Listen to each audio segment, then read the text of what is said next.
Well, it is 10, so we should probably get it. Do it. Yep, we should go live. All right. See y'all on the other side. All right. And we can just stay right with ours, so right? Yeah. Yeah, that's cool. Appreciate it, DJ. All right, we're live.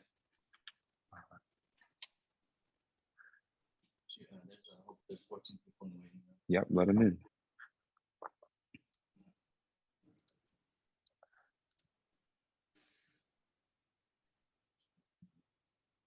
All right. Good morning, good morning, good morning. See so many awesome people. Thank you so much for joining us this morning. We are going to get started because we do want to be mindful of everyone's time. Again, thank you so much. This is a special edition of Neighbor Newspaper, a live conversation with Malcolm X Academy's leadership team and Dr. Cornell West, right, a Sacramento legend in his own right. And so first, we just wanted to bring everyone into understanding why we're here in this space.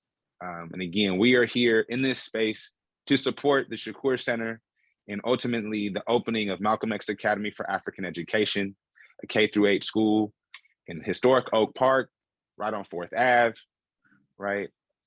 Understanding that history of Sacramento and its resistance to the empire, specifically in Oak Park, the way that African unity has manifested in Oak Park, and the history of Black teachers, Black education, and Recording pedagogy in progress is something that we felt bringing Dr. West in would be vitally important. I felt that so many people could benefit from this conversation, and so we wanted to bring it to y'all. And again, we thank you guys for coming here with us.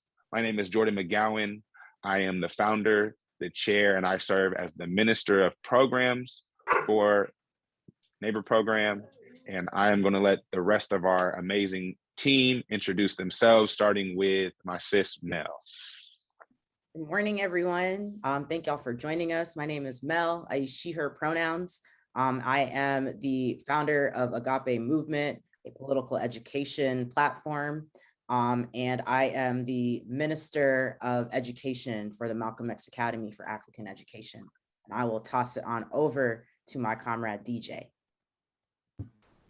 What's going on, everybody? My name is DJ. I am a doctoral student at the University of California, Irvine, studying liberation movements and the role of liberatory education projects for African and Indigenous youth. And I am the Minister of Pedagogy for the Malcolm X Academy. And I'll pass it over to the bro Marcus. How's it going, everybody? Marcus. I'm a community-based educator, basketball coach, and youth mentor in the Nice-Nonland, Sacramento area. I run an organization called For Sports and Education. We do academic support, college prep, mentorship, and life skills programs for youth athletes. I'm the Minister of Development for Malcolm X Academy, working with the Shakur Center, and I'm incredibly grateful, incredibly excited to be working with such a talented and passionate team of folks. This means the world to me. I also was a master's student at Harvard University in the School of Education, and Dr. West was my professor and is a personal philosophical mentor of mine. So I'm extremely grateful to be sharing this space with him today and to have his presence here.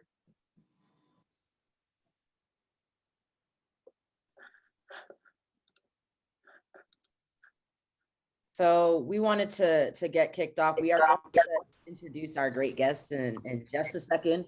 And we wanted to kick off really by grounding ourselves in the space and grounding ourselves really in this project. And so we're going to start off with the land, labor, and ancestor acknowledgement. And then we will introduce our speaker. And we're going to be getting into some questions that we have set for Dr. West. And then also time at the end if there are questions from the audience. And so write things down, take notes, be prepared. We would love to hear y'all's voices in this space as well. So I'm going to kick it back over to DJ to get us started with the land acknowledgement. Thank you, Mel. All right, for our land back acknowledgement, every time we come together as community members and as comrades, it's important that we acknowledge the indigenous nations whose land that we're currently settled on, and whose occupation and genocide continues to this day.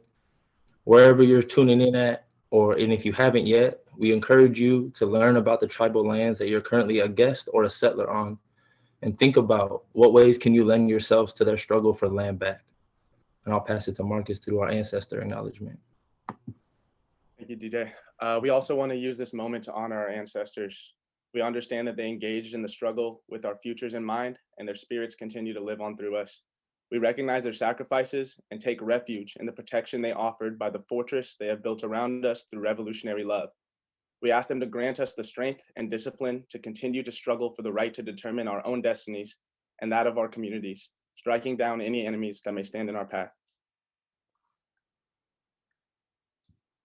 And to really acknowledge the labor that has been done for folks living and existing on Turtle Island, also known as the United States, acknowledging the chattel slavery and the labor of enslaved Africans that really built the wealth of this country.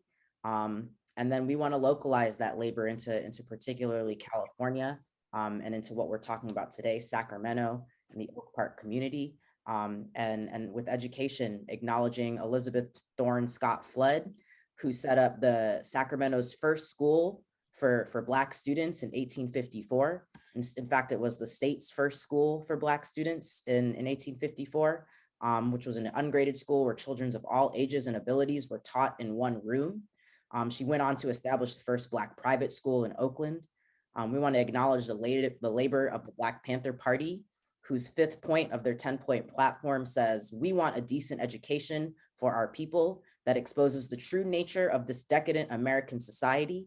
We want an education that teaches us our true history and our role in the present day society. We believe in an educational system that will give our people a knowledge of themselves. If you do not have knowledge of yourself and your position in the society and in this world, then you will have little chance to know anything else." And what we know of the labor of the Black Panther Party is that they did not just make this point, but they went and operationalized it. And so want to uplift the labor of Erica Huggins and Donna Howell, who in 1973 helped establish the Black Panther Party's Oakland Community School, which provided a holistic space for education of the youth and of adults. And we want to acknowledge the Black Panther Party and other revolutionaries who have taught us to build for ourselves in search of national independence. And with that, I will acknowledge my own ancestors, right, who have come through. My wife's aunt, Majida Rahman, who started the Healthy Babies program with the Panthers, as well as Malcolm X or Malik Shabazz, right, who said in 1964 that we must establish all over the country schools of our own to train our own children to become scientists, to become mathematicians. We must realize the need for adult education and for job retraining programs that will emphasize a changing society in which automation will play the key role. We intend to use the tools of education to help raise our people to an unprecedented level of excellence through their self-respect, through their own efforts. And we definitely want to uplift, again, the struggle that is taking place specifically in Oak Park, unifying Africans throughout the city to come to Oak Park to defend a Black community, to defend their humanity, right? And to love each other. And that's what the Oak Park branch did. They had brothers and sisters coming from all over Sacramento, and they was protecting each other, they was loving each other, they was teaching each other.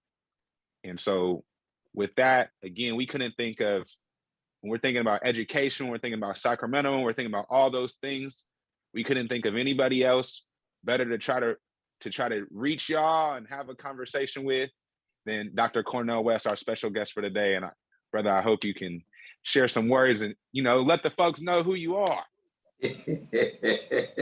What I want the folks to know that I am profoundly blessed and overjoyed to be part of this conversation. I want to salute each and every one of you, Brother Jordan, the work that you are doing, Sister Mel, Oh, Brother Marcus, student, the best coming out of Harvard, and Brother DJ himself, and all of the others who are here. I mean, you all know the Sacramento Sacktown is a very special place for me in terms of my growing up, 9 years in Glen Elder, 2 years on the south side of Sacramento, and formative years there at Shiloh Baptist Church, Reverend Willard P. Cook, Deacon Hinton, and Sarah Ray, my vacation Bible school teacher. And it's true, the Black Panther Party was right down, the headquarters right down the street, Mark Tima and the others at that time. And when I did go to college in Cambridge, that I worked with the breakfast program and the prison program. For every week I was there as part of my own attempt to build on the legacies of a Malcolm X, who would say over and over again, whoever speaks truth, I'm for it. Whoever fights for justice, I'm with them. And he said, I'm first and foremost a human being, a Muslim, and a New World African, and a Black man. That's the Malcolm X. You all probably know, we just had the ceremony there for the 57 years in the Audubon Room. It was a very powerful moment. They were kind enough to have me give a keynote, and we were just keeping alive the best, not just of Malcolm X, but keeping alive the best of Black people, the best of America, the best of the human species, which is deep love in the face of chronic hatred, which is serious commitment to freedom in the face of terrorism, and wounded healing in the face of trauma. Joy spreading in the face of sorrow. You see, that's what you all represent of your magnificent generation. Y'all do it your own way. You know, I'm old school, so you all got Tupac and I got Curtis Mayfield. Hey, that's cool. I love both of them. I was blessed, actually, you might know, at Reverend Herbert Daltrey's church, House of Lord Pentecostal Church, 415 Atlantic Avenue in Brooklyn, the founder of the National Black United Front. Every Wednesday, we had a Timbuktu Learning Center for almost 10 years. And on the front row was Tupac with his mother, Afeni, who worked both for the Black Panther Party, but at that time was a member of House of the Lord Church. And Reverend Herbert Daltrey is still a towering figure in terms of the Black United Front movement. He's 91 years old. I just did a wonderful dialogue with him just a few weeks ago. And his daughter is now Leah, and the other, she's now the bishop taking over. And that's very important because they got to deal with patriarchy, not just in the church, but everywhere. Homophobia the same way, transphobia the same way. Any ideology that loses sight of the humanity of people against Arabs, Muslims, Jews, gays, lesbians, whatever it is. And you all really are representing the best in my hometown. You know, so it's very, very special indeed, indeed, indeed. But I'm here to learn, here to listen, and most importantly, to try to hold up this bloodstained banner, because we're living in such a dim moment, such a grim moment. The American empire is decaying. The Roman Empire right now, of course, trying to expand, but having to deal with the expansion of NATO at the same time. Anytime innocent people are killed, we know that that's a crime against humanity, no matter what color they are, no matter what gender. We just want to be morally consistent. If it happens in the Congo, it's wrong. If it happens on the West Bank, it's wrong. If it happens in Guatemala, it's wrong. If it happens in Honduras, it's wrong. If it happens in Sacramento, it's wrong. If it's happening in Paris, it's wrong. Across the board, we keep our moral and our spiritual standards high, and we remember, you know, the Kwame Tourés and the Angela Davis, still strong. Harry Belafonte, 95 years old. We just had a tribute to him last week. Holding on for dear, dear life. All of those who exemplified the standards of not just Black people, not just the new world, but of the species, because the species itself is being challenged with ecological catastrophe and nuclear catastrophe. Organized greed at the top, predatory capitalist processes with its imperial expansionary orientations, the grotesque wealth inequality, and as we shall see in the next few days and weeks, anytime the empire wants money for wars, it will find it But when it comes time for money for education, jobs with a living wage, health care, housing, all of a sudden things get tight. They got austerity programs. We can't find the money. We got to make sure that we keep the budgetary deficit low and so forth. You can just see what Martin King called the war priority of the American empire.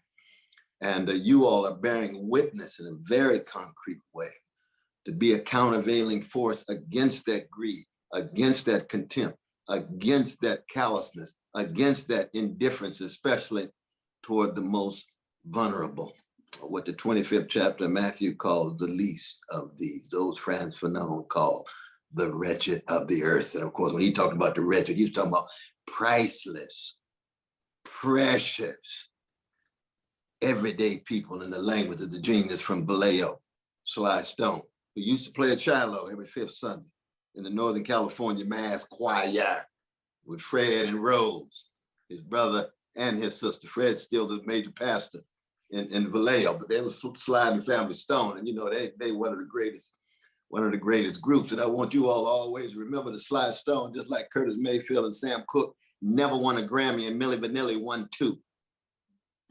So this is not about no mainstream establishment patting people on the back. You're doing this because you love the people. And whatever your religious, spiritual, atheistic, agnostic orientation, whatever it is, we're all capable of loving the people. Malcolm did it as a Muslim, Bell Hooks did it as a Buddhist, James Baldwin did it as an agnostic, Paul Robeson did it as agnostic. There's a whole wave of folk, a whole cloud of witnesses who are fundamentally committed to the preciousness of everyday people, who've fallen in love with Black people, fallen in love with poor people, fallen in love with working people. And anytime you love the people, you hate the fact that they're treated unfairly. That's my own revolutionary Christian tradition. I hate injustice. I hate domination. I hate white supremacy. I hate male supremacy. The flip side of that, loving the people. The flip side. So it comes out of a love. It's not negative. I don't even view myself primarily as anti-racist. I view myself as primarily a lover of the people. That makes me anti-racist. So you always begin with your people as the point of reference. The point of reference is not those who are coming at you. You are building on a great tradition. What the Isley brothers call the caravan of love. The OJs call it the love train. Some folk call it the agape movement. Others call it the neighbor program. Other people call it the breakfast, free food for people, free healthcare for people, whatever you want to call it. It's the love that's filtered through. That's the key thing. And that's the crucial thing. Very much so. But I won't go on because I'm here to learn, listen, and have dialogue. But I just wanted to try to say something that whets your appetite enough to be able to build on this marvelous, marvelous work that you all are doing. I don't have a language to describe how marvelous this work actually is that you're doing. Very much so. Dr. West, thank you. And this is actually a perfect transition into our first question. You talked Wonderful. about, loving the people, being committed to the preciousness of everyday people, right? And I want to think about kind of like the political consequences of truly loving the people, right? So I know in 2019 in the spring, I took a course with you called Faith in the Fire, Religious Public Intellectuals. And we studied the radical love of Jesus, right? As a brown Palestinian Jew in the heart of the Roman Empire, right? And the consequences to acting on his love, right? And what it means to speak truth to power, even in the face of persecution. So as one of the greatest public intellectuals of, the last 100 years, someone, who's deeply rooted in the radical Christian tradition, I want to know what you think the role of the public intellectual is in relation to the welfare and the development of African youth. And then secondly, what's the importance of providing ongoing political clarity for the masses of our people? Ooh, what a powerful question. What a wonderful, wonderful question. I mean, I begin with the notion, though, that genuine Black love in a white supremacist society is a crime. It's a crime. To follow Jesus into the temple and run out the money changers is a crime. That's why he ended up criminalized. He ended up executed on the cross as a political criminal, because it was a threat to the empire. It was a threat to the Roman Empire. That temple was not some shack on a corner. It was the largest edifice outside of Rome. It was protected by 400 Roman troops and bankers on the side and intellectuals on the other side who rationalized the rule of the bank. That's why the disciples pulled back. They said, no, these fishes and loaves is cool with us, but not going into this temple. Because you go into this temple, you're going to end up on a cross. You're going to end up crucified, you see. So then the question of courage and consistency comes in here, you see. And it's not a matter of a kind of a cheap moralism. It's not a matter of just feeling good about yourself and doing good. No, there's something inside of you that cries out when you see poor people being mistreated, exploited, degraded. Be Black people, brown people, indigenous people. That was very important that we begin acknowledging our precious indigenous people. Because you hear on TV all the time, slavery was America's original sin. Now that's neoliberal chit chat. You got to tell the truth. That was the second original sin. The first one was the genocidal attacks and assaults on our precious indigenous brothers and sisters. And Black people, we don't need to push somebody else's suffering aside just to make our suffering visible. No. We got moral and spiritual standards. You see, that Black suffering, wrong. Indigenous suffering, wrong. Brown suffering, wrong. White suffering, wrong. Right across the board. Moral, spiritual issues. Now, when it comes to the role of public intellectuals, for me, I've always viewed myself first and foremost as a blues man in the life of the mind and a jazz man in the world of ideas. So that for me, it's the musicians that serve as the fundamental models for me, you see. That when Black folk listen to an Anita Baker or Luther Vandross or Curtis Mayfield or Aretha, what are they doing? They're acknowledging somebody who was spiritually, culturally, morally extension of them. You see? So they're part of the community. They're not coming in from the outside. You see? So that if intellectuals were involved in an activity that were as affirming and empowering as our musicians, then we wouldn't have to worry about being alienated from our people. James Brown never worried about being alienated from Black folk. James Brown imperfect like everybody else. Miles Davis didn't worry about alienated. Nina Simone ain't worried about alienated because she is an extension of the community. She's an extension of the history. And when people think about what they do, they think of being empowered. You can't leave a James Brown concert and not feel empowered. And if you do, what would he say? I don't know whether you all are old enough to ever attend a James Brown concert. I went to about 50 of them. And at the end of every concert, he said, I'm an extension of you, you're an extension of me. I don't exist without you. Anybody come to play a song, to hear a song that we didn't play, and he'd just gone for about 3.5 hours. And a sister in the back, you didn't play Soul Power. He said, hit it, Bootsy. We're gonna play a song for the sister. She came all the way here, used her money, and we played 40 songs and we still didn't play her song, the song that she came here for. We're gonna play that right now. Well, see, that's a conception of serving the people. You're not spectacle. We saw that with the Super Bowl halftime the other day, the greatest tradition, modern culture, Black music. And you got a moment for Tommy Smith, and John Carlos to take a stand against the plantation-like system of the NFL. And instead, so many of our artists decided to be spectacles rather than to bear witness. The Vanilla Brother had to bear witness. Eminem had to bear witness. He went down and stayed down in solidarity with Brian Flores in solidarity with Colin Kaepernick. I was just at Brother Spike Lee's 4 Acres and a Mule 2 days ago because he's doing a documentary on Colin Kaepernick. So Colin's going to come out with a major statement at the beginning of the football season, and Spike's got to 6 episodes on Colin Kaepernick, was going to be powerful. But it's the sports figures representing athletic excellence, but part of the same Black freedom struggle, an extension of the people. So Colin himself, given his tremendous talent, saying, I'm using my talent, my gifts in service of something bigger than me, in service of the Black freedom struggle.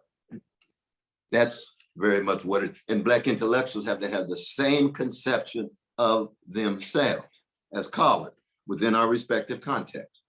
As Aretha, and ain't nobody gonna be singing like Aretha at that level, but we're talking about her role and function, not the high level of excellence. Because we gotta wait for the next Aretha. We all might as well just go to the crack house because Aretha's off into a zone of her own. But we got some great talent, don't get me wrong, but Aretha's Aretha.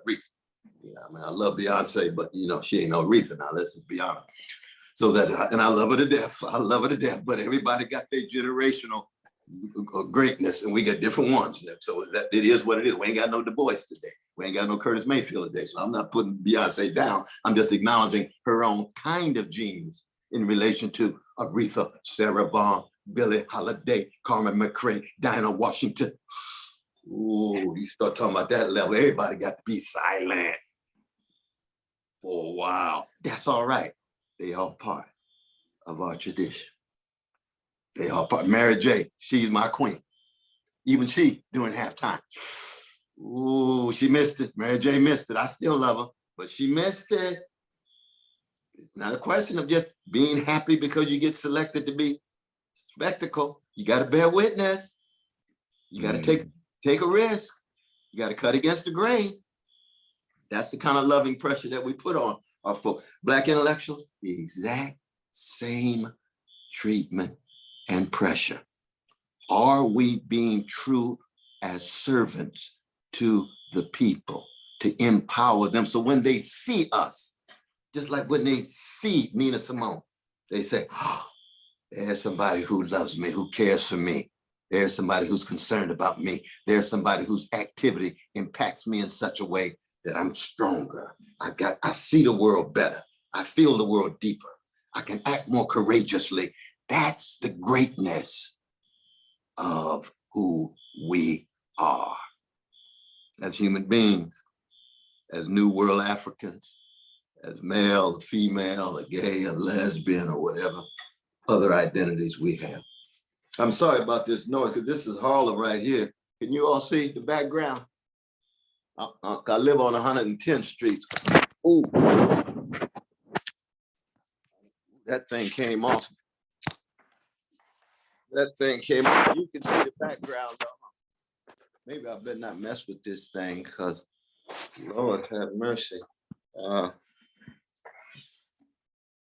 don't know where it went. Oh, here it is. I'm sorry about this though, y'all. Can you see all right now? Yes. Yeah, it's all good. Take your time. Yeah, no, this thing came off here, and I want to make sure that I'm still with you. But you got a lot of noise, you know, from the police and brothers and sisters on the corner and what have you. That's cool. You hear somebody singing a song that sounds like Luther Vandross's second cousin, then you know I'm in the right place and you in the right place.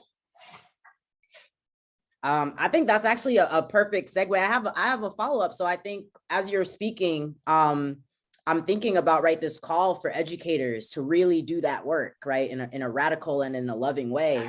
Absolutely. And I'm also thinking about, right, the realities, right, of what happens when folks start to do that, right? So, you know, kind of thinking about our organization that exists in the tradition of the Black Panther and in the work of some real revolutionaries, we know that there's documented evidence that when folks start trying to build schools, start trying to build for self-determination, right, build for our own progress as oppressed communities, the state, right, the state comes in and it intervenes. We have instances of COINTELPRO, attacking, right, folks who have sought to educate folks like H. Rap Brown, right, Imam Jamil, right, thinking about the ways in which folks who are educators become political prisoners as a result of state interference and state targeting. And so would love to hear you talk a little bit more, right, about what are some of the risks, right, that the public intellectual takes when they begin to speak truth to power. And even thinking about some modern day examples, right, thinking about this don't say gay law. But would love to hear you talk a little bit more about some of the risks that folks take in this realm. Yeah, no, I'm so glad you mentioned Brother H. Rap Brown, formerly known as H. Rap Brown, who's right now, you all know, in Arizona. We just had a press conference a few months ago. We put out a book, mainly people who are working with him closely, but I was blessed to contribute with a brief essay. But you're right. I mean, we should never, ever forget those who were willing to pay the ultimate price, the Mumia Abu-Jamals and the Sada Shakurs and others. But in a way, it's similar to Jesus going into that temple and running out the money changers, because you got the cross waiting for you. And anybody who is a love warrior must be willing to bear a special cross. So when you sing that song in Shiloh, must Jesus bear the cross alone and all the world go free? No, there's a cross for everyone. And there's a cross for me. You see, that's the song of freedom fighter. Because the devil's busy in terms of the coldness and the indifference and the greed and the hatred, the devil embodied in human beings, because we're talking about devilish behavior of human beings, you see. And that's why we need each other. That's why you had to have strong bonds. That's why you had to have strong community. You don't ever want to feel as if you're in it all by yourself. We see the precious grandmother back there, Brother Marcus, you see, grandmothers are special. They make a difference. When he get down and out, he got grandma, he got mom, he got dad, he got you all, he got his partners, he can give me a call. We had to have a sense of community so that we're in it together. I got my brother Clifton right there. I got Cynthia and Cheryl. My mom and dad are gone, but they're with me in spirit. And their afterlife is partly working in my life. Those memories and then the community. This is very, very crucial. But in the end, we do have to be willing to pay a price. You're absolutely right about that. There's no doubt about that. We had to try to be supportive of each other. You know, I'm hoping that maybe together we can have a big fundraiser in the fall in Sacramento where I could be there in person.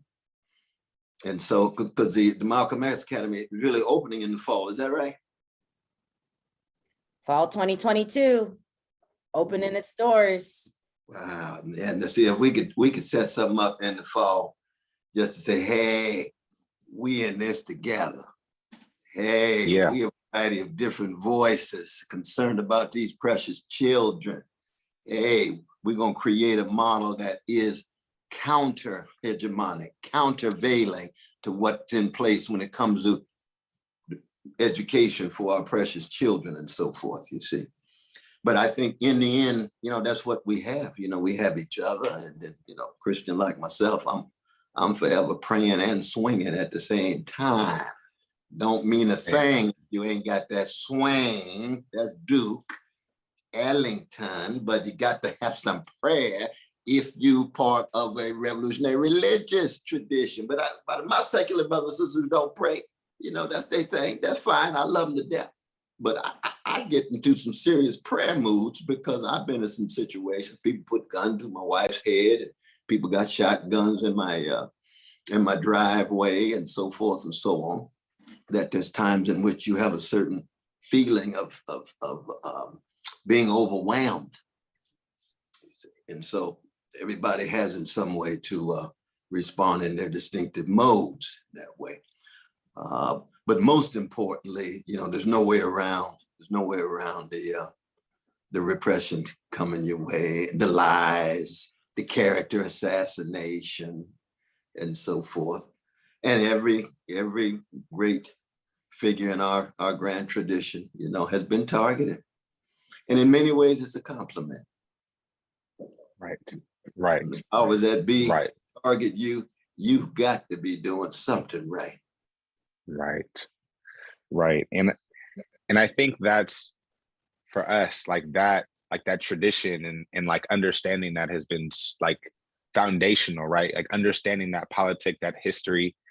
And I think that's why for us it's so important and meaningful that we're here in Oak Park, right? That we're in the same, neighborhoods that the Panthers walked in, down the street from the school that they opened. And That's we're right. going to be, like I said, at the Shakur Center is named after, Afeni, Tupac, Dr. Mutulu, Asada, all those people that you just named, right? And I think, I know for me and Mel, we're working even on how do we bring like music into the center, right? To have the Tupac Performing Arts, because like you said, the artists are always speaking to the times, right? And so how do we translate the politic into meeting the material needs, right? Because if we're not meeting those needs, the people don't care about none of that. And so that's why, we're hoping with the Asada Shakur Freedom Farm, we're able to show folks how to grow their food, right? With the Dr. Mutulu Health Clinic at the end of this month, folks is going to be able to come get some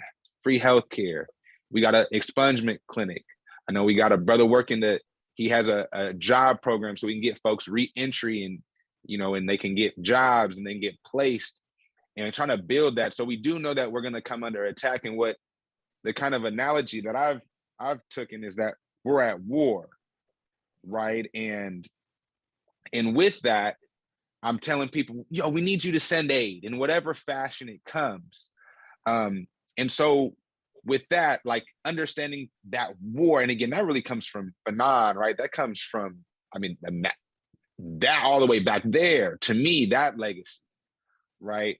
With that being said, we would love to hear you talk about what these schools are doing, right? What are the effects of the miseducation, of the whitewashing of history, right? Of really the menticide, the mental genocide of a people, and specifically their youth, right? From ages 5 to 18 at the very least. So we would love for you to speak on that, just briefly, if nothing else. Oh, I appreciate that. You all really inspired me in a fundamental way. And I'm serious about that thing in the fall. I can tell you that. I'm serious about that. And I'll fly my way out and don't be paying me a penny. Every penny will go to what you all are doing, the programs and for the children, because we can make Sacramento a stronger beacon of light and of hope in this moment for our people.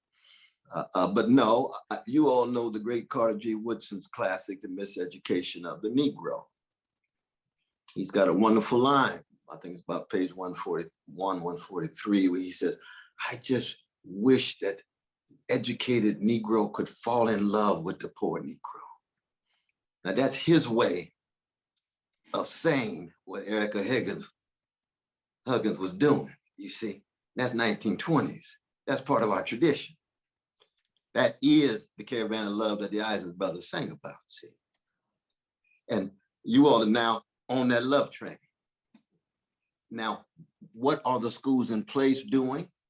They have been doing what the white supremacist order has been doing for 400 years, which is to take a dignified African people and to niggerize us.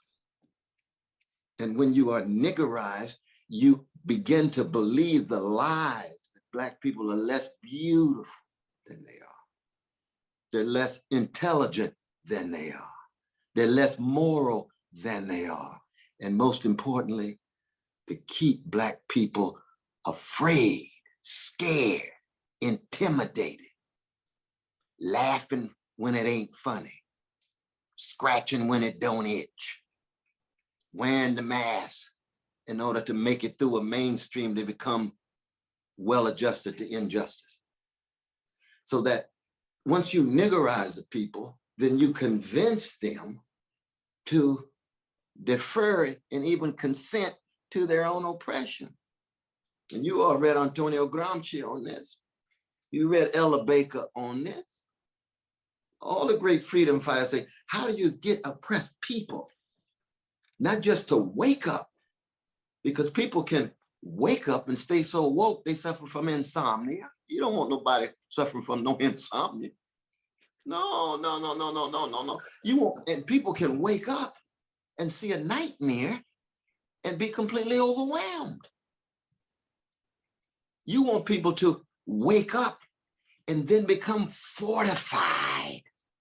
Now in Shiloh Baptist Church in Oak Park, we talk about this in terms of Ephesians 6.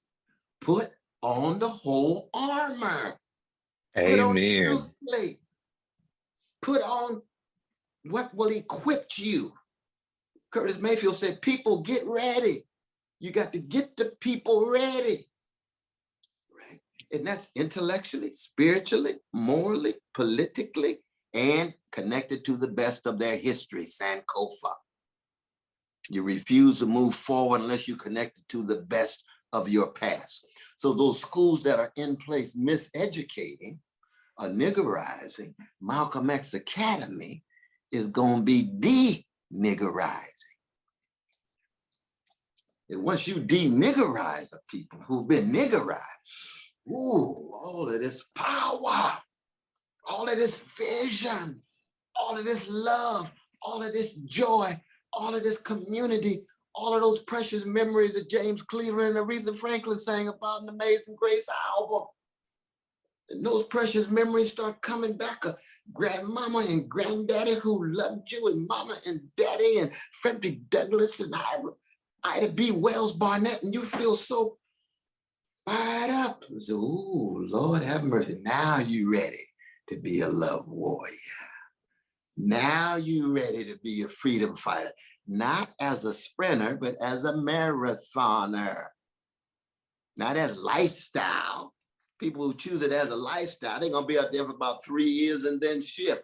No, we talking about somebody gonna be there and tell the worm to get your body, you gonna be faithful unto death.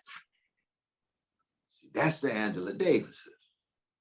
You don't have to love Angela's communism, but you know, she is what Ashford and Simpson called the real thing. Ain't nothing like the real thing. And the real thing comes in a lot of different forms. Brother Martin was the real thing. Bell Hooks, the real thing. We can go on, you see. Different orientations, even different ideologies, but they're ideologies that try to look at the world through the lens of everyday people and ordinary people. That's the key. That's the key, you see.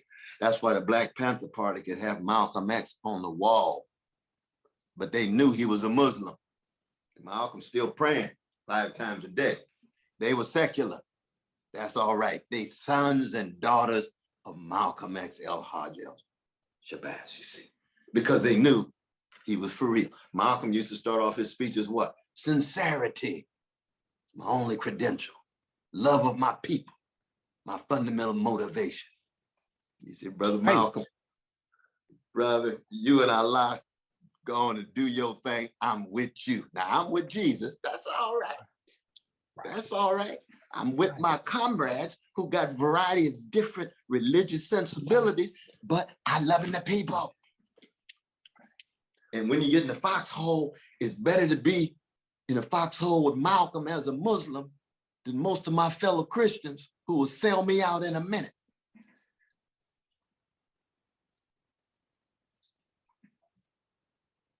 That's beautiful. That's beautiful. I appreciate that. And I think it, like towards the end of your answer there, right, you got into the purpose and the role of what something like the Malcolm X Academy can be and can do.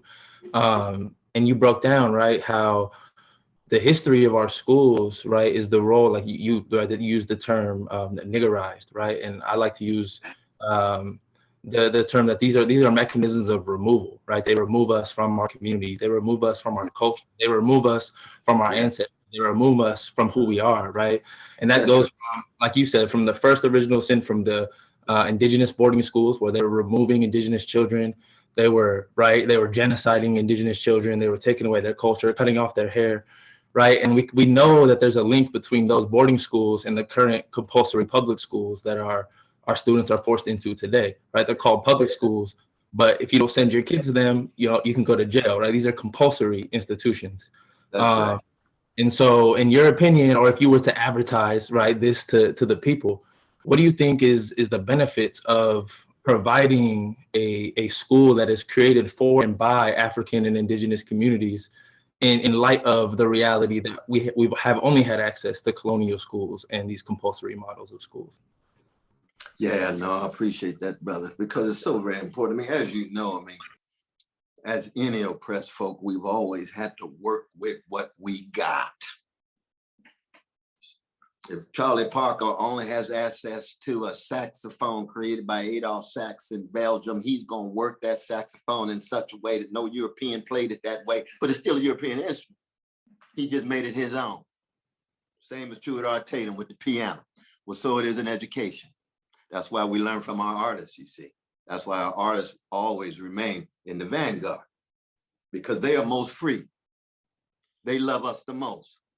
They give everything at their best to us. And it's partly because it's within the sonic spaces of music that we have been able to be ourselves.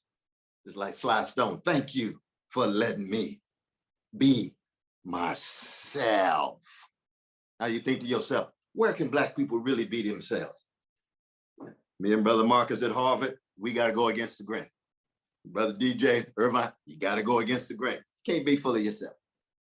But in any context, you can be true to yourself.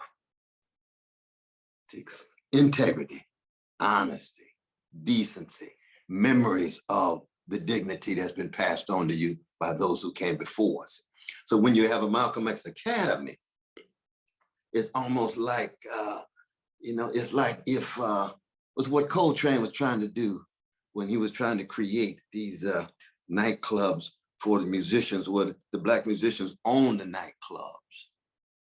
And when you brought in the jazz musicians for the jazz session, you could just break loose and be yourself all the way down. All the way down. You didn't have to worry about the money that you had to make. Didn't have to worry about whether you satisfying the audience or not. Bring in Sun Ra, bring in Ben Webster with his sweet sound, bring in Billie Holiday with her unique voice that didn't come through the Black church the way Sarah Vaughan's did, but we love her voice as much as we love Sarah Vaughan. Free. That's a rare thing, that Black people have full control over a space where we can fully be ourselves in our quest for truth and beauty and goodness. And it's not about putting other people down, because they are not the point of reference. If all you're doing is just putting somebody down, they still your point of reference. You're just a parasite on them. You push aside that white gaze and you put at the center the gaze of your people. Now, no gaze has a monopoly on truth, because all of us got faults and foibles. But the white gaze has traditionally been one to view folk as pathology, deficiency, and we can go on and on and on. But with our musicians, ooh, Lord, it used to be like that with our churches, but our churches have been so niggerized. It used to be preachers saying Jesus deniggerized us. But now our churches have begun, just worship golden calf right across the board. And they just go along with the dominant culture, which is view life as a gold rush. And of course, California has a history of the gold rush. And when you view life as a gold rush, you're going to end up worshiping the golden calf. And you're going to transform the golden rule into he or she who has the gold rules. Now see, that's gangster to the core. To the core. And the biggest gangsters in the country start with Wall Street. Start with Silicon Valley. Now we got Black gangsters and Black thugs because human beings make choices. But you don't begin with their Black gangsterism. They ain't running nothing. You see, they trying to get over, and oftentimes they're imitating the worst of the culture. But we're against gangsterism in any color because we got moral and spiritual standards now. Ain't no doubt about that. Very much so. but we've got to be very honest and candid in terms of what we're trying to do. And the Malcolm X Academy is going to be an unprecedented effort right there in Sacto, building on the best. But this is 2022 now. It's a very different moment than what the Panthers were doing in the 70s, and what Carter Woodson was doing in the 1920s.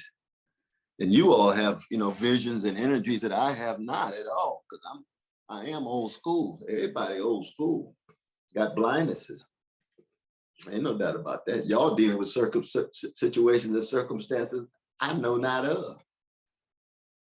Glen Elder in the 1960s and Oak Park in the 1960s, different moments. There's continuities and discontinuities, but it's different moments. If most of y'all don't even remember what Black music was like before hip hop. And what it's like to slow dance under the purple light through the mighty Dells and the Delphonics and the Whispers and the Dramatics and the Natural Four and the Emotions and the Jones Girls. We ain't even got the Earth, Wind and Fire, James Brown and Bootsy yet. That's a different historical moment in our people. It's a great moment. But y'all got some deep artists too. We ain't got no Chuck D's. No, we ain't got no Queen Latifah. So it's a different moment, but same tradition, responding to new circumstances. But the one thing that's constant is the love, the courage, the attempt to sustain community, tell the truth, expose lies, and be willing to give it all. That's what's constant. That was true for great grandmama and daddy, is true for your generation. Thank you. You have provided like perfect segues almost every time. That's called the Holy Ghost, brother. That's called the Holy Amen. Ghost. Amen. That's the spirit.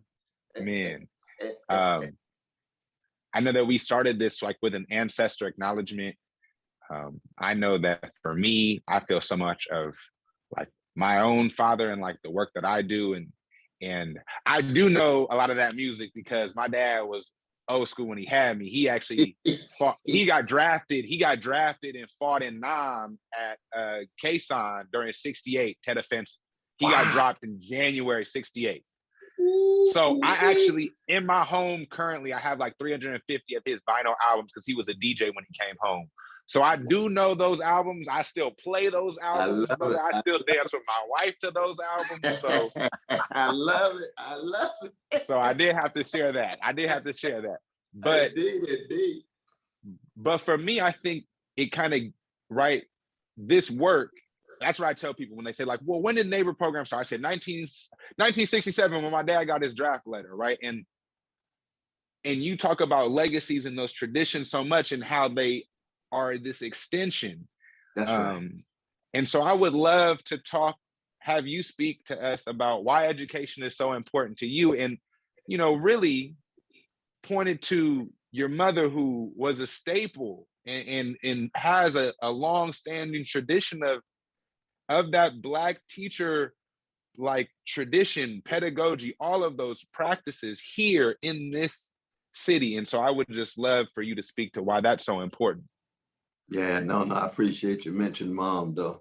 I'll never be 1/3 of the human being that she was.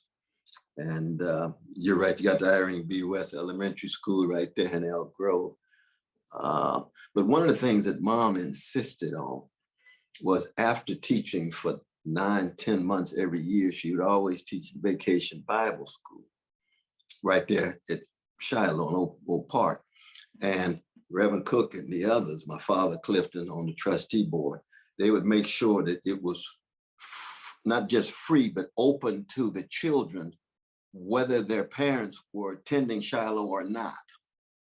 And so she was teaching first grade. So she ends up, I can walk down the streets of Shiloh, people walking to me and say, oh, your mother helped teach me to read. I said, no, it's Vacation Bible School right there in Oak Park. You see, and that's serving the people. Not for her, in the name of Jesus, just like, but that's serving the people, you see. And so a lot of times, even when they celebrate mom, they celebrate her because of these titles and prizes. No, it ain't about that at all. The bottom line is the service to the precious children, the service to the precious people, you see. And that's what mom was most proud of. And so when we think of education, you know, the education school system not acting right, and you create an alternative. The churches can do it, the mosques can do it, the temples can do it, Malcolm X Academy can do it. You see? So you don't have to always be a parasite. How come they not teaching Black history? They against critical race theory. Well, of course they're gonna be afraid of the truth. That ain't new. Not at all. We have to create context where we can speak our truths freely, courageously, and lovingly. And so that's exactly what mom attempted to do in her own way. And of course, you know, she died at 88 years young. So she was old school. If I'm old school, she was old school. You know, she's listening to Dinah Washington and Dakota Staten in the morning. You see what I mean? It's a different generation. Still towering figures, but different generation, you see. And I can never take any credit for being, you know, born of mom. I just showed up in that love nest. And I'm a love child on the love train, and will go down as a love warrior until the end. That's just fundamental commitment, calling, and vocation. And we got 3 pillars of our movement. Your vocation, which is your calling, not just your career. You got your tradition. What is your relation to the Shakurs, and Huey Newtons, and others? And then you got revolution.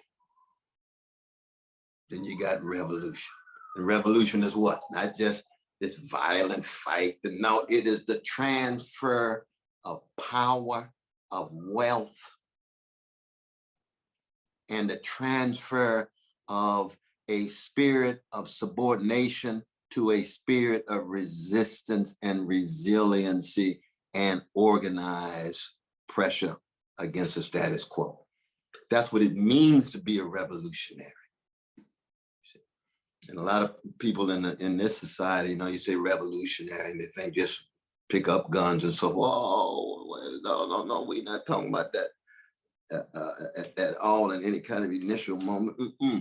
Revolution is having your world turned upside down because you no longer look at the world through the lens of the dominant culture, obsessed with subordination, domination, manipulation. Now you're looking at the world through the lens of love, justice. When I say justice, what love looks like in public, and tenderness is what love feels like in private. Tenderness is revolutionary in a cold-blooded, mean-spirited culture. Otis Redding say, try a little tenderness. Genius from Macon, Georgia, right?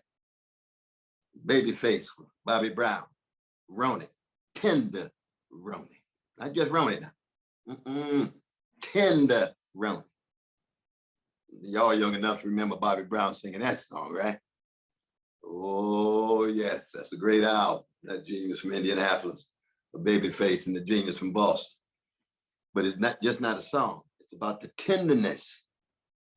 James Baldwin said Malcolm X was the most gentle man I ever met. Not as a gentleman in the Victorian sense, but a man with gentleness. Nat Hentoff, Jewish brother, has a section on Malcolm X in his memoir, Speaking Freely. He says, I never met a man who was so tender in my life. That's Nat Hentoff, powerful freedom fighter in his own way on the vanilla side of town. People who interacted with Malcolm would say that all the time.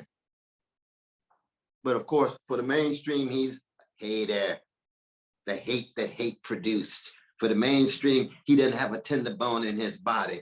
That's because you're looking at it through the wrong gaze.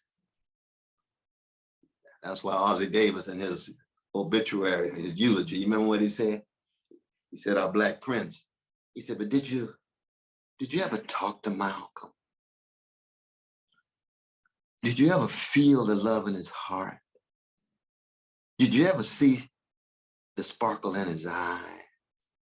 Did you ever wonder where that righteous indignation is coming from? That's Ozzie. Now, if that ain't tenderness and gentleness, what is it? What is it? The soulfulness of Black people, the sharing of a soothing sweetness against the backdrop of catastrophe. That's what it is to be soulful. That's what the voice of a David Ruffin is, leading to temptation, even given his limitations. That's what the voice of a Phyllis Hyman is. Soulful, sweet. We all need a sweetness to share, given what's coming at us. And historically, Black people at our best have been such a tender people, touching people, grinning people, joy-spreading people. Think about Louis Armstrong. Think about Dizzy Gillespie. Has there ever been artists who spread more joy? All you gotta do is just say their name, and the joy is felt because they're continually giving it. And that's not a function of skin pigmentation.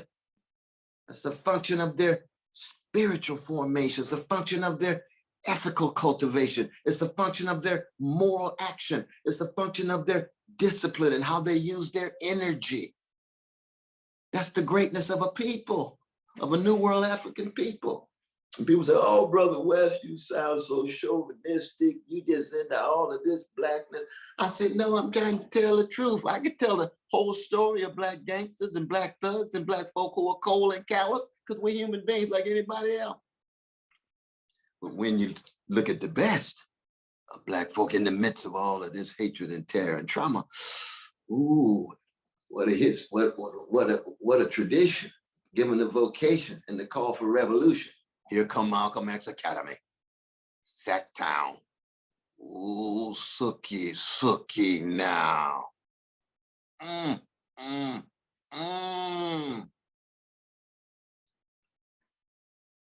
Right. That's bars. Thank you so much for that. And I think that's really like what we're all here as educators for, right? Every single one of us as moderators has this deep love for the people, right? And even thinking about the cold and callousness that exists within our community, and knowing like what are the material conditions that have led to our people engaging in these ways. What are they responding to, right? And so I think about education, I'm like, yeah, I think that it's vital, right? If we are, as my brother Jordan said, right, if we are at war, and education, right, is an opportunity, and he said this to me before, to build the army, all right, to really give folks an understanding of what they are fighting for and why they are fighting for it, right?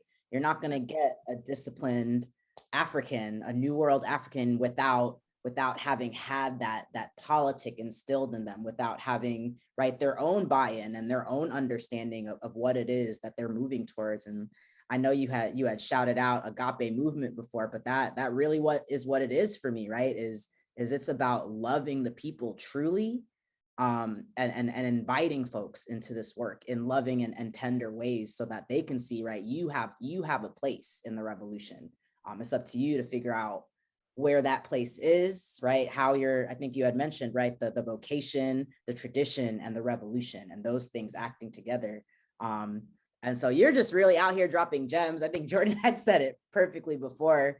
But we do have like a few audience or questions from the audience. Absolutely, absolutely. Okay, cool. So I want to uplift first my comrade, who also does work out in Rochester with the People's Liberation Program, Oluwasegun, who wants to know, What do you say to somebody who doesn't know anything about the Black radical tradition and our politic, but wants to get involved? And then specifically, what should they do on day one? Mm. Well, one is that we've said before, the love of the people means that you have a loathing of them being treated unfairly. So you have to have some analysis of why they're being treated unfairly. So you got to really understand how we found ourselves in this situation for 400 years. What were those slave ships about? How is it tied to predatory capitalist quest for gold and resources and money and profit? You see, why did they hate Black people so in terms of our bodies, in terms of our sensibilities and ways of being in the world, both as objects of economic exploitation, but also objects of cultural degradation? Why were they fearful of our power, political oppression? So you have to educate yourself analytically, spiritually, morally, and you find yourself not so much just choosing to be in the Black radical tradition, but saying, Lord, when I follow Black love, I find myself hanging out with a whole lot of Black radicals. Because love pushed them in that direction too. Love pushed them in the direction of saying, whoa, Lord, Audrey, Lord, I didn't realize she was my dear sister as much as she is, because I'm learning so much from her. She's teaching me. I didn't realize James Baldwin was teaching me so much. He from Harlem, she, with her rich Caribbean backdrop and so forth. Yes, all these for C.L.R. James, oh, he's teaching us so much. Stokely from Trinidad teaching us so much. Oh, here come Bob Moses from New York. It goes Diane Nash. Here come Ella Baker from North Carolina. On and on and on. So it's a matter of both reading, exposing yourself to certain lens that you view the world. But in the end, it's really about courage. It's really about courage more than anything else. You remember with Mary Ellen Pleasant, you know, the first Black multimillionaire, California, the godmother of human rights out of San Francisco, gave John Brown $600,000 in the 1850s. When he was executed, he had the note in his pocket from her. She had been giving him money year after year after year. She created more centers for the poor, for the physically challenged, for those addicted to alcohol. Mary Ellen Pleasant, she would begin most of her speeches in which way? She said, I'd rather be a corpse than a coward. That's what it is to be a freedom fighter. Martin used to say, I'd rather be dead than afraid, as Martin King. You see, so when people talk about the Black radical tradition, all the analysis in the world, all the vision in the world, it has to go hand in hand with your courage. And it just means you're willing to give all. You all remember Curtis Mayfield wrote some classics for a brother named Gene Chandler. Now, see, now I should be testing my brother Jordan on Gene Chandler and Curtis Mayfield. That's all the way back 1964, 65, Rainbow. But there's a cold line in there, which is the line of every Black freedom fighter. Curtis writes for Gene Chandler, he said, I've given you all of me and plan to give even more, baby. Now, how you gonna give all of you and plan to give even more? See, that's the song of a freedom fighter and an educator. When the children come in, I'm giving you all of me and plan to give even more, y'all. All of you, just embracing it. Everything inside of me you gonna get, just like an Al Green concert or Aretha Franklin concert, they give everything. It's called emptying of the self, kenosis, giving of the self. That's part of the genius of Black people. We give everything at our best. At the end of a sermon by Reverend C.L. Franklin, the father of the genius Aretha, he could hardly move because he's given everything. Prince, my dear brother, traveled the world with him. He'll go like James Brown, his model, 2.5 hours with a bad hip, can hardly walk. but he ain't leaving the stage until he learned that he builds on the lesson of James Brown and George Clinton, which is to rock that stage so intensely that you touch the souls of others to empower them. So when you go back into the green room, you can hardly walk. You've given everything on that stage. And I know y'all saw some Prince concerts, right? Shoot, that brother's on top of the piano with his guitar, playing and singing. Prince, come on down, you're gonna break your neck, brother.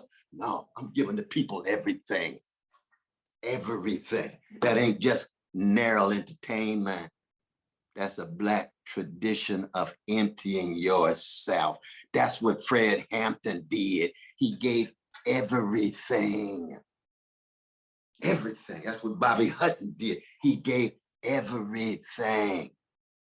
Erica too. We can go on and on. You see, that's part of our tradition. We give everything to the kids. And it's partly because we don't exist. If it wasn't for the grandmamas and daddies and mamas and daddies and freedom fighters and love warriors of the past who gave us everything. And sometimes we don't even realize that they're giving it to us. You got to grow into the perception that they really gave it because you weren't ready to receive it.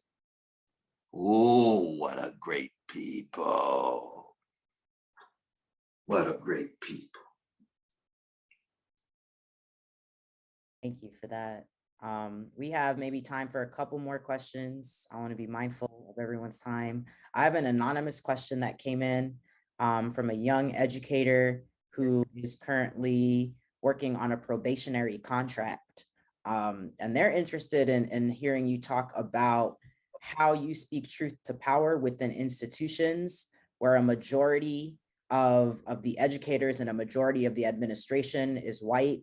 And even the administrators of color or the educators of color are oppressing, right? Oppressing the students and oppressing younger and new radical educators within that space, right? So just hearing how they should move forward and find support within these spaces or bolster themselves.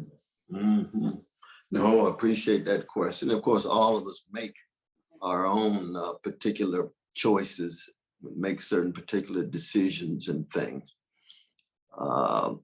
And I've been blessed first just to have a job. I want to start with just basic things. Just having a job is an important thing. And I wouldn't have that job if the people hadn't struggled for. So I wouldn't have gone to the particular college I did without the mass rebellions in the 60s when Martin was shot in April of '68.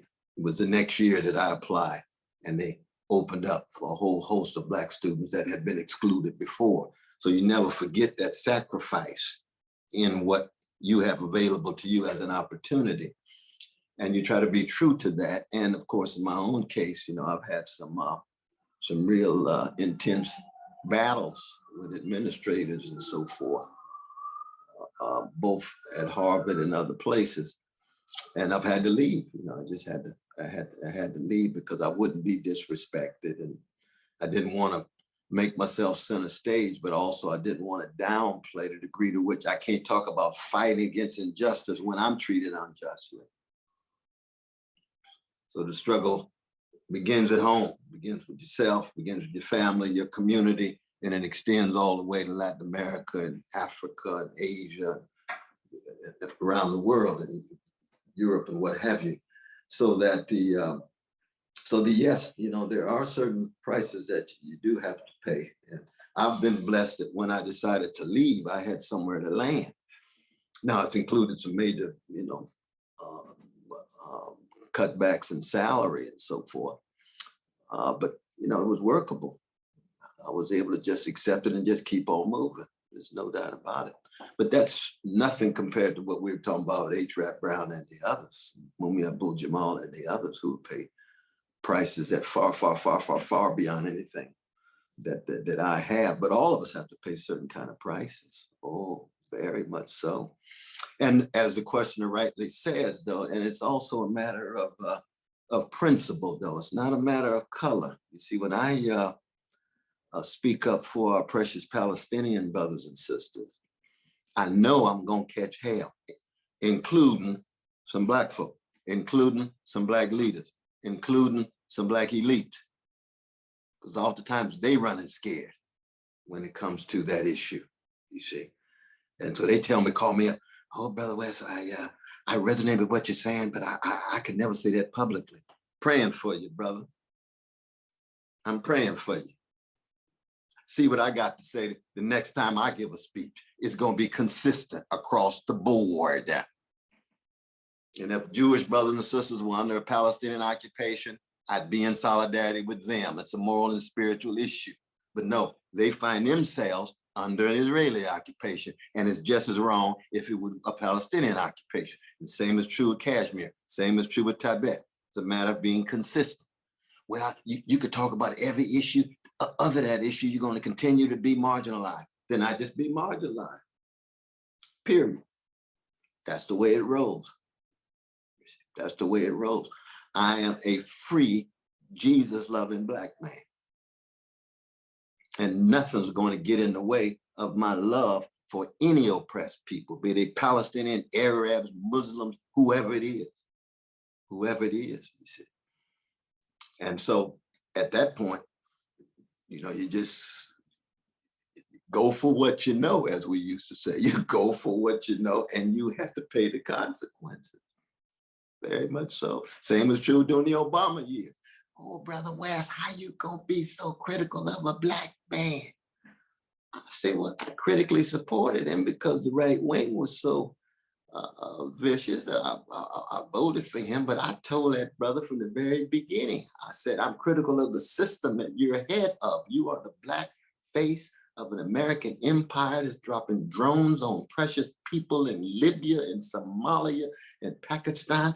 You sided with Wall Street. You're expanding the national surveillance state and the national security state, and all of your Blackness and brilliance and poise and being with the precious Black family in a White House built by enslaved Africans is not going to blind me to your role and function in reproducing this empire in the way in which you have. Brother West, Black people gonna hate you for the rest of your life. I said, I don't love Black people for them to love me back. I love Black people because they're worthy of being loved. I'm not in this for no goddamn popularity contest. That's Milli Vanilli. No, not them personally, but that's the Grammys. I ain't in this for the Grammys. I'm trying to empower my people. And if I can empower my people and they give me a Grammy, that's an afterthought. But I don't care about no goddamn Grammy. Just like Muhammad Ali, take your belt back. I love Black people. Go on and take your belt. I ain't in this just for the belt.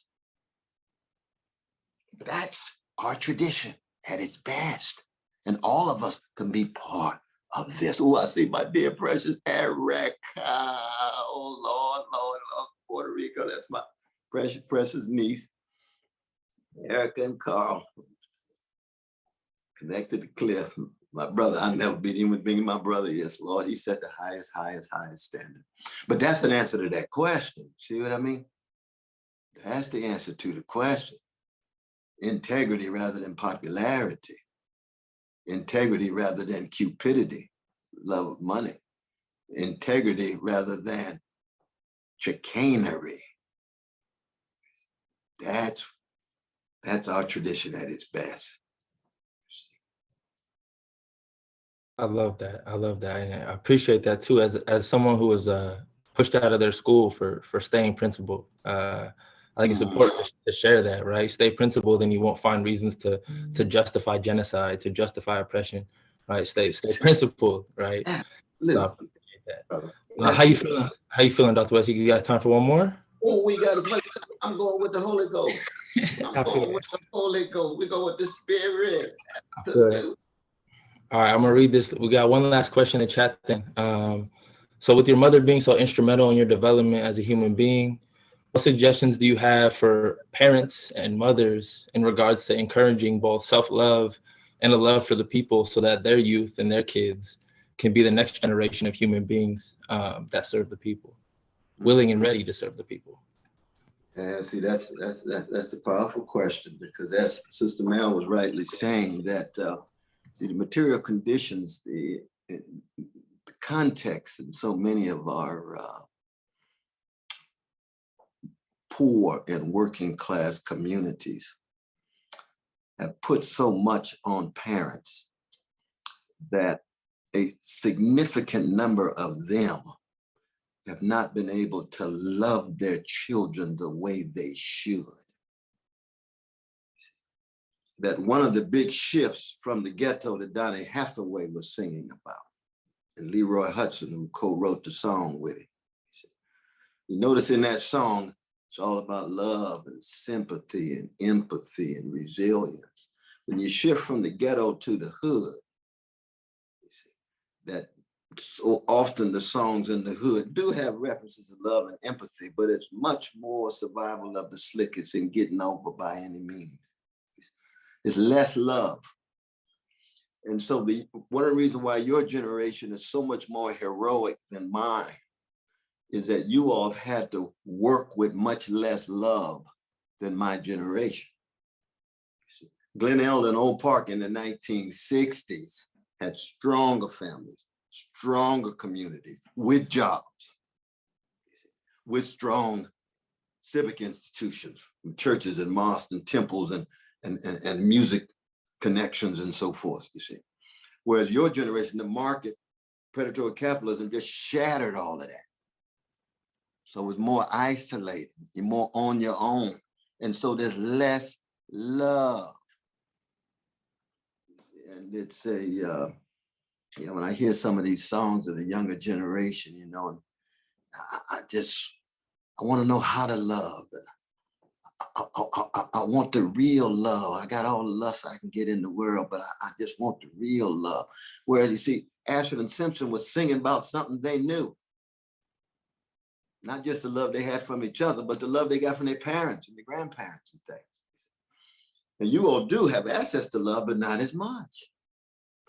So that we have to understand the conditions under which the parents are wrestling with, but the effects on the children is that in this war that we're in, and there's a spiritual warfare, just like there's a class warfare, just like there's a political warfare, just like there's educational warfare, that if your armor is real thin and you don't have a lot of love gas in your tank, it's hard to sustain the long run, you see. It's very difficult to sustain the long run, you see. And so you all have been heroic in terms of the love. You remember Raising in the Sun by the genius from the South Side of Chicago, Lorraine Hansberry, which she wrote in her 20s. And you remember Mama in that play? There's never been a character with more love in the history of the American stage than Mama. And she comes home to Walter, and what does she tell Walter? She said, there once was a time when I heard Black people talking primarily about freedom. Now I hear Black people talking primarily about money, money, money. It's like she was writing the song for Wu-Tang Clan, Cream, Cash rules everything around me. Doesn't that rule me? But everything around me. That's Mama 1959. I don't know what year that's Wu-Tang. But those geniuses from Staten Island, they were speaking deep truth. They were talking about the commodification of the culture of young people and the commodification of their own music. See how hip hop gets completely commodified and the freedom dreams get lost. But the dreams for things, you see. So people run around now talking, you know, what is my brand? What is my brand? We ain't got no goddamn brand. We got causes. Cause is not a brand. Brand is a market construct to fit into a niche to make money. Cause is what you're willing to live and die for. And if all you have is a brand, then you're not going to be a freedom fighter. You're just going to be a cog in somebody else's propaganda machine. Somebody else's market machine, maybe somebody else's killing machine. Where's your cause? Well, that's what Mama was talking about. Freedom, not just money. Now, of course, the reality is in a capitalist society, we need cash. If I was a multi-millionaire, Malcolm X Academy would have more cash than it has. That's why we're gonna try to have this fundraiser, because you need cash in order to keep your cause going. But you're not getting the cash just to be a brand. Malcolm was never a brand, ever. He was a cause all the way to the end. All the way to the end, you see. And so young folk dealing with this market bombardment, making love so very, very difficult, because Black love is always the key that opens the door to Black liberation, Black joy, Black sublimity, Black magnanimity, Black majesty. Those are not just words. All you got to do is just point out folk who you know, who exemplify that, who embody that. See, that's what we're talking about. And that's what Malcolm X Academy in Sacktown is in part all about, because what you all add in ways that I don't know. I'm just one voice among others, you know, and that's our anthem, right? Lift every voice. Not one voice, speak for everybody. Everybody got to lift their own voice. Just like a jazz orchestra. Everybody got their voice. Absolutely. Amen. But not echo. We don't need no echoes at all. Count Basie said, somebody gonna be an echo in this band, pick up your stuff and go home. I want voices. I want voices, because all of our voices together is gonna take these folk to a whole new level. A whole new level. And that's the greatness of our culture. Man. Well, first off, I just need to apologize to everyone. Y'all probably see me weeping or something on the Zoom at some point, because Dr. West, the words you said resonated so deeply with me. And the things that you said about loving our people and our traditions, and those things, they do mean so much.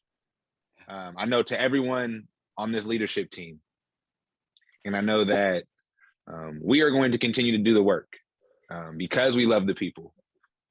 That's where we get our name from, neighbor program, right? The world will know you are his by how you love your neighbor. Go do the same. So that is where, if you see me getting emotional, that's why. Like, this is a dream come true to be able to open this project with this team, for us to be able to run groceries, medical clinics, legal clinics, to show folks how to farm their food, teach them how to cook, to have a space, like you said, for us to be safe. This is, to me, fighting for land back, like we acknowledged in the beginning, especially with the gentrification happening in the city and all of those things. And so we are calling on the community in every type of way. We are at war, and we're asking folks to send aid, whether that is, we say the bullets and the guns, right? That's the money, right? If you have that, right? Because again, that pays rent, that pays lights, that pays teachers, that gets supplies, that all those things. But if it's a donation of time and labor and love, you say, I want to come paint the building. Yes. Please do that. If you want to come help at the medical clinic or at the legal clinic, or you want to come help babies to read, or you are really good at tech, or whatever it is, whether you have a business that can partner with us to provide free haircuts, that can provide anything with the Shakur Center, whether you're willing to sponsor students, that's what we're looking for with the community at this point, y'all. We're going to continue to try to bring y'all exclusive, situations like this, exclusive content with Dr. West, more newspapers. I know that we have a special edition coming out soon with a big announcement from the Cambridge branch and Minister Mason. I know we have a big announcement coming out. We have a special edition coming out with some dope poets, and we're gonna have a special poetry issue of the paper. send aid, y'all, because we have this me and Mel have a docu-series, right? If there's any way for y'all to get involved in the things that we are doing, we are calling on the community at large to help so that we can fund the Shakur Center, because like Dr. West said, we have to have our own places that we can have this Black freedom, because it's not going to be just given to us. The government, the empire isn't going to provide that. And so I know that, thank you, Mel. Mel is dropping links in the chat. You could check us out on our website. You could check out the GoFundMe. You could become a Patreon member. You could pay through PayPal, Venmo, Cash, all those things. Again, whether it's just, hey, I want to come and paint. I want to come and help build something. We're here for it. We do need work. And we also do have some video of the building. If y'all don't mind watching it really quick, y'all could get a quick look of the Shakur Center. Absolutely. And so, yeah. Absolutely. And we want to salute, was it Pastor Wallace? Is that his name? Pastor Wallace and New Direction Christian New Center. Direction. Absolutely. We got some prophetic folk coming out of these religious traditions that's embracing, because historically the church at its best has been a place for Black folk could be free when they got the gospel right. When they start deniggerizing folk in the name of the blood at the cross, then you got something deep going on. Amen. And we are loving that we can keep the community involved with it. That's right. I think we're gonna drop this video. No, we'll stay here and check that video out.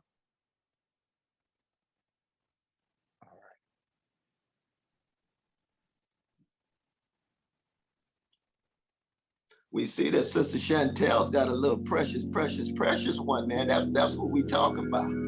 See that little precious one she got. Okay, so hopefully y'all can see this video. Our future. Yeah, so this is the back of the Shakur Center. You can see it kind of, yeah, so yeah, that's that will be the Tupac Performing Arts Center. So then we're gonna paint all of this. We're gonna be trying to put up murals of our great musicians. And so we would love help with that. Yeah. That's powerful. We have a music studio in there. That's the fellowship room. The children will eat there, and then they'll be able to turn that into classrooms. That's our kitchen, so the kids will be able to learn how to cook as well. This is actually us bringing in groceries yesterday for our grocery distribution. Yesterday, we were able to get out 30 boxes of groceries. Every box, every family got a gallon of milk. They got 3 packages of meat. They got fresh fruit. They got produce. Beautiful. And so this is the work that we're able to do at the Shakur Center. So again, I know it's a pandemic. I know it's tight. I know all of those things, but even $5 a month, right, goes a long way, because if 1,000 people get $5 a month, we've made rent. That's how simple it is.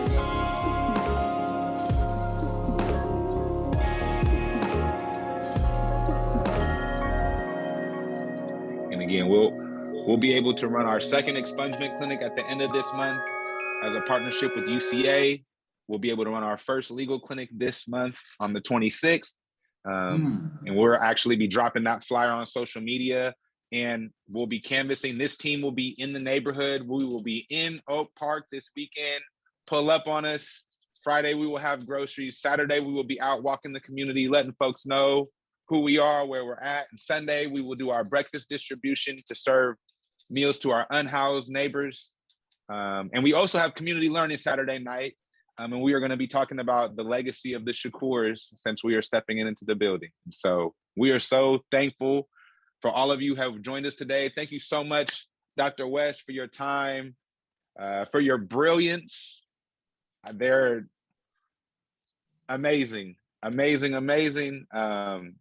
Salute you all. Shout out to this whole team. Absolutely. And I would be remiss if I didn't mention that, again, in this lineage, it's amazing to me how much my father shows up, because it was my father who brought your work to me. So, yeah. Good God. So, now, is he still alive, my brother? I wish he was. He passed when I was 19. He passed when I was 19. Yeah, and Agent Orange. Oh yeah. But I would love, my goal is to work on a film in his honor. Wow. Because he has quite a story. He has quite a story. He's smiling on you right now, though, brother. Amen. Amen to that. Smiling Okay, on I gotta stop talking. That's a high standard, brother. That's like John Coltrane playing Love Supreme. That's a high standard. It goes beyond I'm language. a sax man. I'm a sax man. Too. I played sax growing up. I didn't realize that either. So yeah. You know what I'm talking about. Deeply. Everybody know what we talking about. Everybody know. Absolutely. Absolutely. No, this has been what the whispers call a love thing. It's a love thing. That's it. That's it. Indeed. But I can't wait to be with y'all in the fall now. Amen. No, we're gonna work that out. You know, I'm coming in from New York. We gonna hit the ground. It's gonna be a thing. It's gonna be an old park thing. Yes, sir. I'll have to make a community day out of that. Do some free stuff. Let's make that happen. Let's make that happen. Everything. Yeah. That is magnificent. Well, that's all we have for everyone. Again, thank y'all so much. I apologize for all my tears. But I will just say this is, we are rooted in love, all of the educators here. And one of our foundational texts is not just Asada, but revolution is love. And so if you've joined us today and you've seen any type of vulnerability from these 4 educators, it's because to us, there's no other way that we can put it other than revolution is love. And I think that Dr. West did a great job of honing in on that today. I think he definitely gave us some marching orders. And I know that all of us are going to continue to do the work at Malcolm X Academy and Neighbor Program and Agape Movement and all of the places that we are. Shout out to everyone on here. I do also want to just give a quick shout out to Miss Jill and Miss Barbara, because y'all are 2 African women doing so much work as elders and showing us the way during Women's History Month. So I had to give y'all shout outs because I love y'all and y'all showed up and y'all do everything. So that's beautiful. I love y'all. Yeah. That's beautiful. Thank you, everyone. Well, thank y'all. Have a great rest of y'all's day. Go live in love today and every day. Have to. Thank you, everybody. Go out there and do great things. Thank you, Dr. West. Thank you, my dear sister. Thank you. You all doing the do. What a mighty work you're doing. Love you. And I hope that I can get this video so I can put it on my Twitter and yes. What's the other thing I got? Facebook. Yeah, that's what. No, you guys. You guys too. Yeah, we'll definitely make sure we get you all the video. Absolutely. Just send me that. Absolutely. Because I don't do it myself, but you know, I got some good friends who work it out for me. And to be able to have that there is a beautiful, beautiful thing. I'll send it to you. You get the video process. Yeah, what an inspiration you all are. But all right, love you now. Take good care. All right, y'all. Peace. Sacktown in the house. Sacktown in the house.